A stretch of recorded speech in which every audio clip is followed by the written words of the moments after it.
Bienvenidos de nuevo a nuestro recorrido por la vida de una de las figuras más controvertidas del siglo XX, Aleister Crowley. En la primera parte exploramos sus primeros años y su iniciación en la Orden Hermética del Alba Dorada. Hoy nos adentramos en el período más transformador de su vida, cuando forjó su propio camino y dejó una marca indeleble en el ocultismo moderno. La historia da un giro dramático en 1904. Crowley y su nueva esposa, Rose D. Kelly, están de luna de miel en el Cairo, Egipto. Lo que comienza como un viaje romántico se convierte en el epicentro de una revelación que cambiaría su vida para siempre. Rose, de manera inesperada, entra en un estado de trance y le comunica a Crowley un mensaje sorprendente. El antiguo dios egipcio, Horus, desea contactarlo. Aunque inicialmente escéptico, Crowley sigue las instrucciones de su esposa. Realiza un ritual y, durante 3 días consecutivos, del 8 al 10 de abril, se sienta a transcribir un texto que le es dictado por una entidad incorpórea, que se identifica como Aivos. El resultado de esta canalización es un pequeño libro que se convertiría en la piedra angular de toda su filosofía. Liber Albel Legis, o el libro de la ley. Ante este texto proclama el amanecer de una nueva era espiritual para la humanidad, el Eón de Horus, una era de autoconciencia y libertad individual. De sus páginas surge la filosofía que Crowley llamaría Thelama, del griego para voluntad. Sus principios se resumen en 2 frases que han sido citadas, interpretadas y a menudo malinterpretadas innumerables veces. La primera y más famosa es: haz tu voluntad, será toda la ley. Esto no es una invitación al hedonismo sin límites, como muchos críticos han sugerido. Es una exhortación mucho más profunda, un llamado a cada individuo para que descubra su propósito único en la vida, su verdadera voluntad, y la cumpla sin desviaciones. Es el deber más sagrado de una persona encontrar su órbita y moverse en ella perfectamente. La segunda frase clave complementa la primera: el amor es la ley, el amor bajo la voluntad. Esto significa que el amor, y de hecho todas las acciones, son legítimas y sagradas siempre y cuando estén alineadas con esa verdadera voluntad. No se trata de reprimir el amor o la pasión,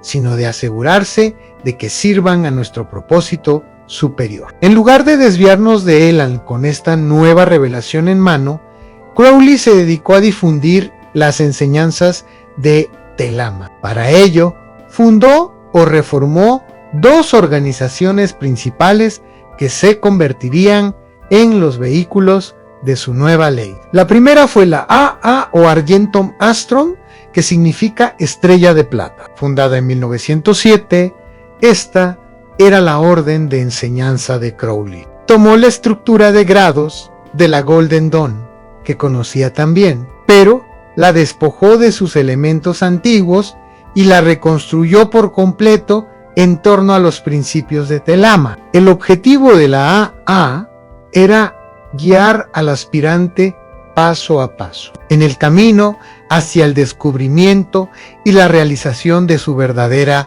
voluntad. Poco después, Crowley fue invitado a unirse a otra fraternidad mágica, esta vez de origen alemán, llamada Ordo Templi Orientis u Oante Ambio.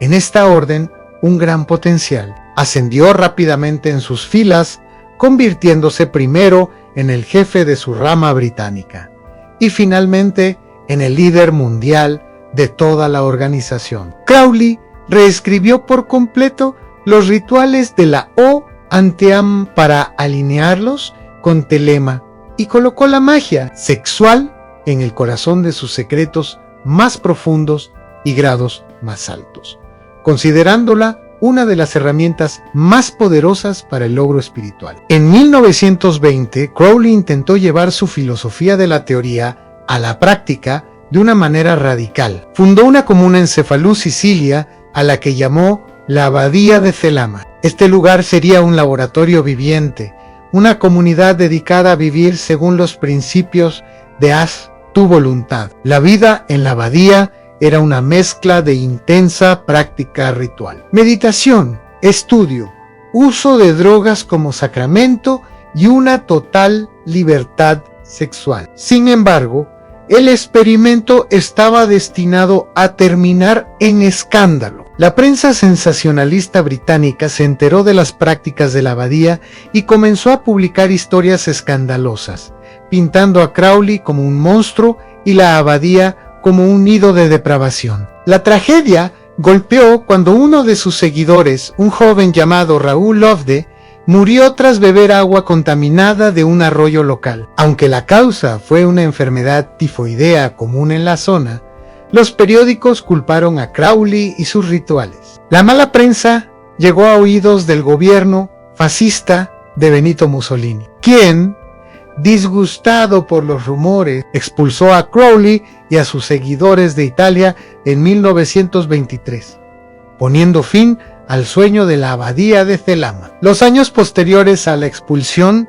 marcaron un periodo de declive para Crowley. Pasó el resto de su vida viajando constantemente, siempre un paso por delante de sus deudas y su reputación. A pesar de sus dificultades, fue un periodo increíblemente prolífico. Escribió algunas de sus obras más importantes, como Magia en teoría y práctica, que se considera su obra magna sobre el tema, y el libro de Thoth, un brillante comentario sobre su baraja de tarot.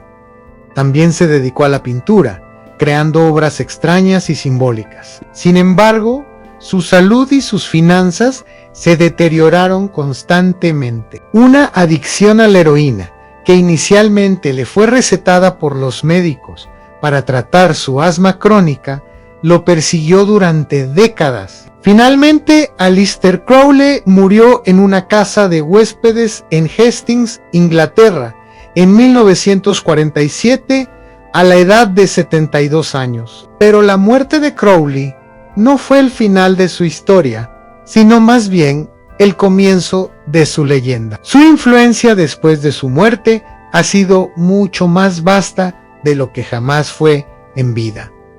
Exploremos su legado. El legado más directo y obvio es, por supuesto, la propia Thelama. Hoy en día es una religión y filosofía viva, con seguidores y cuerpos organizados en todo el mundo. La Oonteona y la AA, las órdenes que él dirigió, continúan activas, iniciando nuevos miembros y enseñando su sistema de magia y desarrollo espiritual. Más allá de sus seguidores directos, su influencia se extendió a otras corrientes espirituales. Tomemos por ejemplo la Wicca.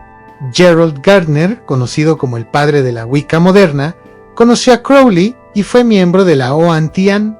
Gardner tomó prestados y adaptó elementos significativos del lenguaje ritual, la estructura y la filosofía de Crowley para crear las ceremonias wiccanas, aunque la teología de la Wicca es muy diferente.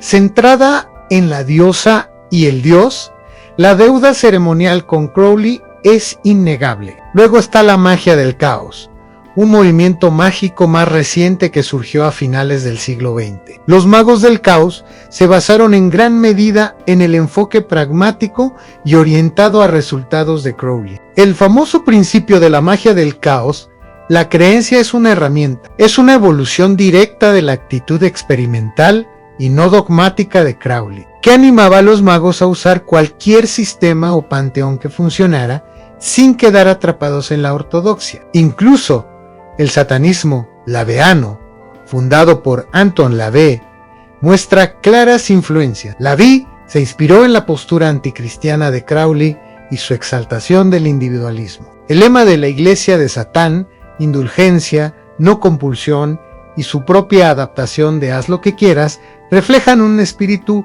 muy crowleyano. La gran diferencia es que el sistema de LaVey es ateo y materialista, mientras que el de Crowley era una búsqueda espiritual genuina de lo divino y la verdadera voluntad. Pero quizás la influencia más sorprendente de Crowley es la que ha tenido en la cultura popular y las artes. Se convirtió en un ícono póstumo de la contracultura de los años 60, un símbolo de rebelión contra las normas sociales y religiosas. En la música, su rostro aparece de forma destacada en la icónica portada del álbum de The Beatles, Sgt. Pepper's Lonely Hearts Club Band.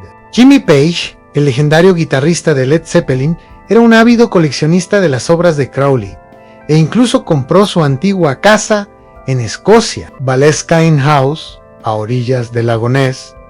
David Bowie, siempre a la vanguardia, hizo referencias directas a Crowley y la cábala en canciones como Quicksand. En la literatura y los cómics, su figura y sus ideas han sido una fuente inagotable de inspiración. Autores de novelas gráficas como Alan Moore en Prometea y Grant Morrison en The Invisibles han utilizado la vida, la filosofía y las teorías mágicas de Crowley como elementos centrales de sus tramas, presentando sus complejas ideas a generaciones completamente nuevas de una manera accesible y emocionante. Desde el ocultismo hasta el rock and roll, desde las religiones paganas modernas hasta los cómics de vanguardia, la sombra de Aleister Crowley se proyecta larga y ancha. Fue un hombre de inmensas contradicciones, un poeta, un mago, un montañista, un profeta, un provocador, ya sea que lo veas como un genio espiritual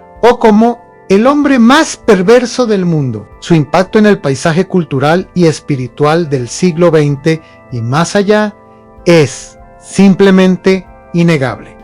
Gracias por llegar al final del video. Si disfrutaron de este viaje a la vida de Aleister Crowley, les invito a dar like, compartir el video con quienes puedan estar interesados y, por supuesto, a suscribirse al canal para no perderse nuestros próximos contenidos. Hasta la próxima.